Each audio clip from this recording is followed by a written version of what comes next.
Hey everybody, this is Perch. I've wondered about this question myself, so I'm going to give you my theory of it. So the mail writer says, "Hey there, I'm sorry, Perchington. Thank you very much for using the proper, well, not pronouns. Anyway, Perchington. Hey there. I personally think that one of the biggest issues Marvel Comics and DC Comics faces is piracy. I never hear Marvel Comics and DC Comics talking about this. Question: Do Marvel Comics and DC Comics fight piracy, or are they completely apathetic to it? Thanks for all you do." Um, well, it's hard to say if they're apathetic to it or they just have no idea what to do, so they do nothing. It's definitely one of those two. Uh, I think, what I think that comics needs to understand, if I'm taking a step back for a moment, recently was up in Seattle and saw was hanging out outside Emerald City Comic Con. Don't ask, long story.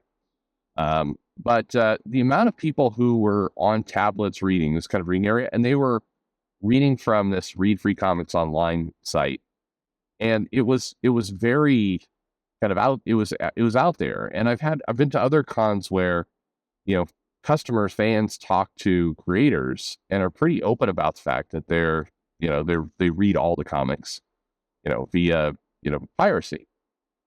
And creators aren't, I mean, by and they're not flipping the table. They may look disappointed, and in some cases they do, but there's a general just kind of acceptance.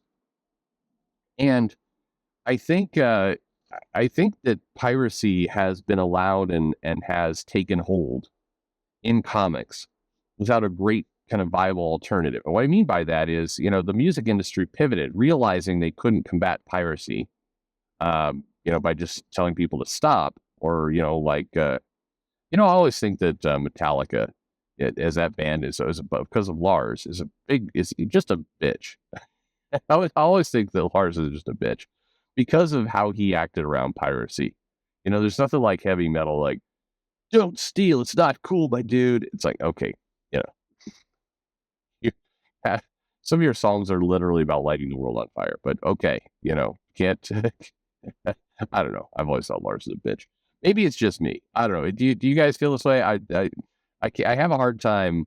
And Metallica is a big mega metal band, but I can't. I just, Lars being a bitch always gets in the way for me. Uh, anyway, but the music industry pivoted. It started offering streaming services. Saw Spotify rise. Saw what Apple Music has done. Amazon. You saw these different kind of mechanisms pop up to transform the industry. And same thing with movies. You saw it, create some different, what Netflix did with digital streaming, all these other kind of, elements to basically change the business model so it could learn to live with, and in many cases, profit instead of, or in addition to, piracy. Comics has not done that. Comics continues to act like, I don't know, just it doesn't know what it's doing. And so they don't, there's no idea, no concept that's coming up to really tackle, what is a significant problem for comics. They're continuing to just sell to that same direct market. The equivalent would be if Hollywood said, well, I don't care what else is happening. We're putting all of our money in Blockbuster, and we're just going to we're thinking of no strategies beyond Blockbuster. That's in effect what the direct market is like in comics. And the sad part is, there not only are there other options, but the direct market would be healthier if other concepts would come in, if there were other ways to kind of promote it. Instead, it's in many cases the publishers themselves are assisting happily in sending the direct market into oblivion. That's what's going on. So, comics, the publishers, it's hard not to see, and I've brought this up to people in comics before, and they'll say, well, we're not apathetic to it. But it's hard not to think that, because all of the strategies, all the kind of the actions that are being taken feel like complete apathy. It does not feel like a company that wants to figure out what to do. It doesn't, I'm not saying that the Marvel and DC should go out there and just start raging at people who pirate books. Of course not. I mean, as we saw with, Lars the Bitch and Metallica, that doesn't work. But at the same time, you can't just sit there and do nothing. And that's where we're at right now. We're it's it and the problem is, I think the publishers are driving down the cost of comics. The challenge is, once this has taken root, I think it already has, then people who are coming in new to comics, the idea that you're going to get them to pay $4.99 for a comic when they have acclimated to paying zero and getting it faster and more convenient is impossible. You're basically asking the general population to, on the spirit of just being good, nice people, you know you want to increase your spend from $0 to $5 each comic. I mentioned before in videos about piracy, price point is an issue for sure, but convenience is a very close second. The challenge that comic publishers have in combating piracy is it's just easier, faster, in many cases better.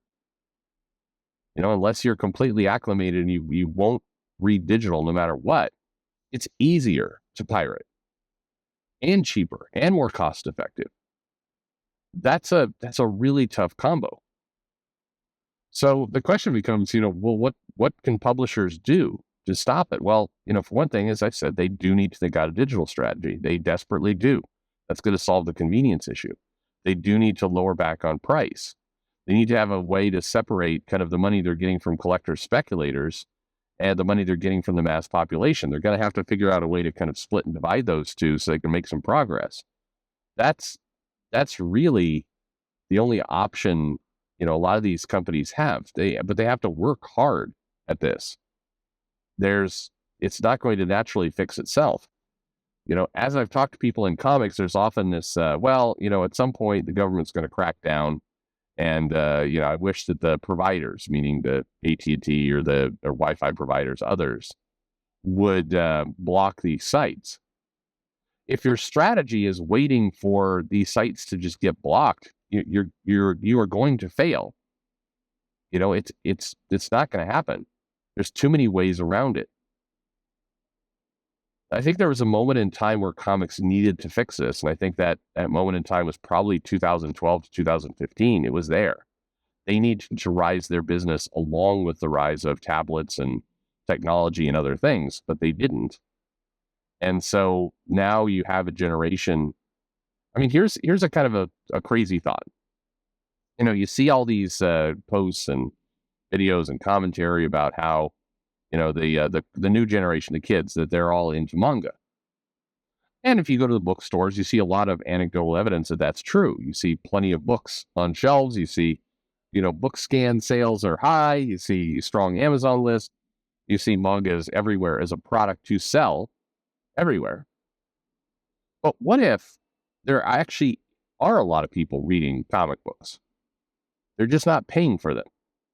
What if that the pirate sites and Read Free Comics and those places, what if they're actually doing pretty massive traffic, and people are definitely enjoying these comics or I don't know, but they're reading them. It's just that this next generation has acclimated to not paying for them. Has basically said, I don't have any intention of this isn't a product I have to buy. It's like TV. I turn on the TV. I'm watching the show there. I'm not buying the show. It's what if the real difference between manga and Western comics is not as much, who's winning in terms of sales, but rather manga figured out a way to keep getting cash. And the US comics have not. Now, granted, I do not believe that if you counted up the hits at a piracy site, you would suddenly see that hundreds of thousands of people are, reading the latest Teeny Howard Catwoman issue. I know that I read Catwoman yesterday, the one of Teeny's book, and that thing is tough to read. It's just not it's not fun to read that book. There's nothing overtly offensive about it. It's just you don't want to read it. It's just there's still more pages in this book. Damn it, it's kind of how you feel. But so I don't think there's hundreds of thousands of people reading this stuff on pirate sites. But I do think there's perhaps something to, there are more people reading U.S. comics than people give them credit for. It's just they're not paying for any of it. Keep in mind, there's plenty of, you can pirate manga just as easily. It's out there. You can download it, no problem. In fact, in many cases, a lot easier. You can download it. But for whatever reason, people are going to the store and buying it. They're buying t-shirts, buying merchandise, buying toys. They're buying the manga. They're buying anime. They're subscribing to Crunchyroll or to Funimation. For whatever reason, they're able to hook it. So what is the difference? I mean, content, sure. But I also think there's just a business strategy there. It's not all content. There's a strategy. There's a business strategy to it. Anyway, food for thought. Anyway, there you go. What do you think? Like and subscribe, and thanks for listening.